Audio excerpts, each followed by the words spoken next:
1889, c'est l'inauguration de deux symboles incontournables de Paris, la Tour Eiffel et le Moulin Rouge.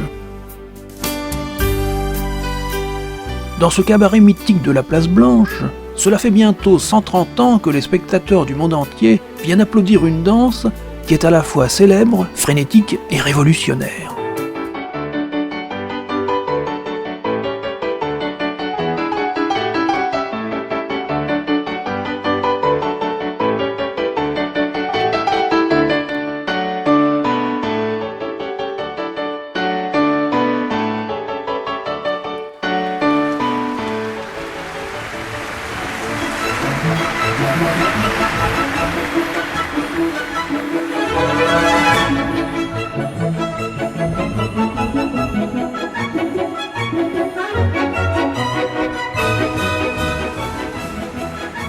Si l'on remonte dans le temps, on s'aperçoit que l'origine de cette danse est complexe.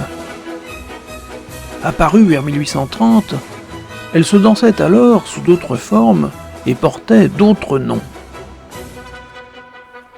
Par son esprit provoquant et rebelle, elle avait mauvaise réputation. Surveillée, voire même pour un temps interdite par la loi, elle va ressusciter en 1850 avec la célèbre danseuse du bal Mabille, Céleste Mogador. Celle-ci invente une danse au rythme infernal de 8 minutes, le quadrille, rebaptisé par les Anglais French Cancan.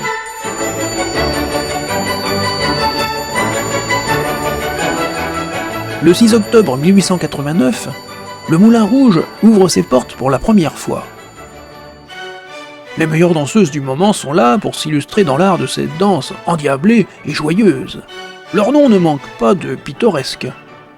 Grille d'égout, Nini Patte en l'air, la Môme Fromage, Rayon d'or, la Sauterelle, Jeanne Avril, et deux noms qui vont devenir indissociables du Moulin Rouge, la Goulue et Valentin le Désossé.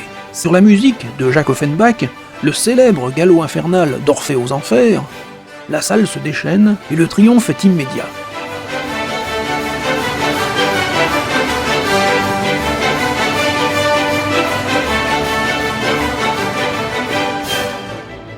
Je m'appelle Louise Weber, mais suis connue sous le surnom de la Goulue, car j'ai un appétit démesuré et j'adore vider tous les verres qui se trouvent sur mon passage. À peine entré au Moulin Rouge, avec mon partenaire de danse, Valentin le Désossé, nous connaissons une fulgurante notoriété. Par mon audace et mon énergie, je n'ai pas mon pareil pour lever la jambe. Et de la pointe de ma bottine, je fais valser le chapeau de ces messieurs. Je deviens la reine du cancan et suis l'un des sujets favoris du peintre Henri de Toulouse-Lautrec. Tous les soirs, accompagné de son verre d'absinthe, il restitue l'ambiance du cancan et croque avec beaucoup de réalisme les mouvements de jambes qui s'élèvent dans un grand tourbillon de dentelle.